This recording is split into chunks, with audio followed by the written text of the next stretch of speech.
হচ্ছে ঈশ্বরের সম্পর্ক যদি তৈরি করতে হয়, ঈশ্বরের সাথে সম্পর্ক তৈরি করুন। চারিপাশ থেকে নেগেটিভ এনার্জি আপনার কাছে আসছে, আপনি ঈশ্বরকে বিশ্বাস করুন। আপনি চোখ বন্ধ করে ভরসা করুন। চোখ বন্ধ করে থার্ড আই দিয়ে দুটো মণি এক করে দেখুন যে ঈশ্বরকে। ঈশ্বর আপনার সঙ্গে রয়েছে, ঈশ্বর আপনার সহায় রয়েছে। আপনি যদি কষ্ট পেয়ে থাকেন, আশেপাশে যে মানুষগুলো আপনি ভাবতে পারেননি যে খারাপ ব্যবহার করতে পারে, বা যে মানুষগুলো হঠাৎ করে যদি হয়ে থাকে এই রকম সমস্যা, তাহলে মেডিটেশন করুন, যোগ, ধ্যান করুন। তার সাথে, সাথে নিজের শারীরিক যদি কষ্ট থেকে থাকে, হাড়ের সমস্যা হতে পারে, হাড়ের যন্ত্রণা, ব্যথা থাকতে পারে, সেখান থেকে বেরিয়ে আসার জন্য আপনি মেডিটেশন করো, গ্রাউন্ডেড হওয়ার চেষ্টা করুন। আপনাকে বারবার বলছি গ্রাউন্ডেড, আপনি ভেসে, ভেসে বেড়াচ্ছেন। আপনি বড্ড ইনভলভ হয়ে যাচ্ছেন আপনার মেটেরিয়ালিস্টিক সমস্ত কিছুর সঙ্গে। এখান থেকে বেরিয়ে আসুন, বেরিয়ে এসে বাস্তবটাকে চিনুন। আপনি সবার শেষে আপনি একা। এটা দিনের শেষে কিন্তু আপনি একা। এটা আপনি মনে রাখবেন। কারোর ওপর ডিপেন্ডেন্ট হতে বারণ করা হচ্ছে। ইউনিভার্স বলছে আপনি নিজেকে চিনুন, নিজে গ্রাউন্ডেড হন, নিজের ভালোটা আপনাকে নিজেকেই বুঝতে হবে। ঠিক আছে? যতটা পারবেন নিজের সেলফ ওয়ার্ক, শ্যাডো ওয়ার্ক করুন এবং ভালো থাকার চেষ্টা করুন। আর একটা ডিভাইন বার্তা কী আসছে? জাজমেন্ট। অবশ্যই জাজমেন্ট আসছে। যদি কোনো নেতিবাচক শক্তি আপনাদের কষ্ট দিয়ে থাকে, আপনাদের যন্ত্রণা দিয়ে থাকে, তাহলে সেখান থেকে আপনি ওভারকাম করে বেরিয়ে আসতে পারবেন ফাইনালি। এবং গণেশা তো মা সরস্বতী অজ্ঞানতার অন্ধকারকে মুছে দিয়ে জ্ঞানের আলো দিচ্ছে। এবং আপনার জীবনে শুধু জ্ঞান না, বুদ্ধি, যে গণেশের বার্তা, বুদ্ধি, শ্রীবৃদ্ধি, আপনাদের ব্যবসায় উন্নতি, এই সমস্ত কিছু যদি আটকে গিয়ে থাকে, তাহলে সেটা নতুন শুরু হবে। কিন্তু হতে গেলে তো আপনাকে ভালো মানে পজিটিভ পাওয়ারে থাকতে হবে। আপনার নিজস্ব যে পাওয়ার রয়েছে সেটাকে পজিটিভিটির মধ্যে পরিপূর্ণ করতে হবে। তবেই কিন্তু আপনার জীবনে সাকসেস, গ্রোথ, অ্যাবান্ড্যান্স আপনার কাছে আসবে।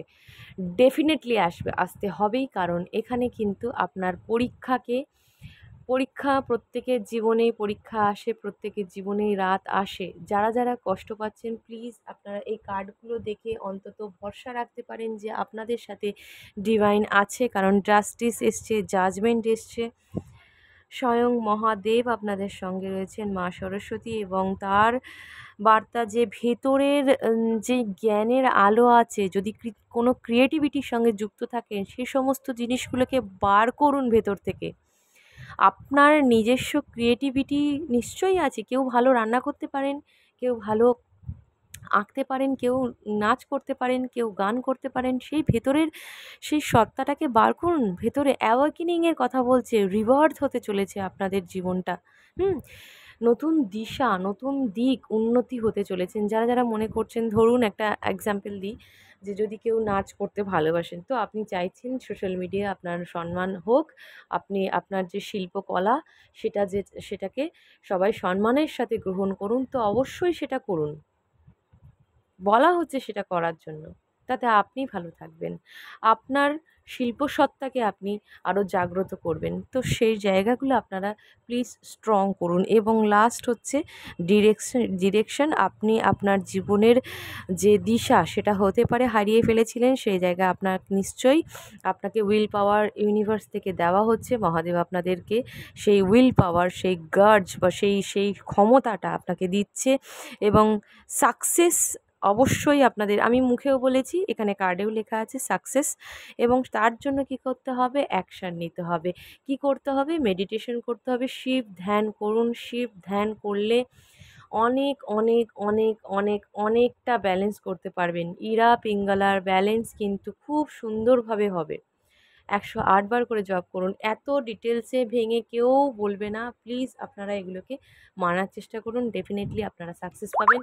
আশা করি আপনাদের কাছে এই বার্তা পৌঁছেছে, এবং আশা করি এই ভিডিও দেখার পর থেকে আপনারা চেষ্টা করবেন নিজের পথকে, উন্নতির পথকে বেছে নেওয়ার, নিজেকে ভালোবাসার, নিজেকে ভালো রাখার, এবং মা তারা মহাদেবের আশীর্বাদ গ্রহণ করার। থ্যাংক ইউ সো মাচ যারা ভিডিওটিকে দেখেছেন। অবশ্যই কিন্তু আবারও বলছি, লাইক, শেয়ার, সাবস্ক্রাইব করবেন। Thank you so much. ভালো থাকবেন, সুস্থ থাকবেন।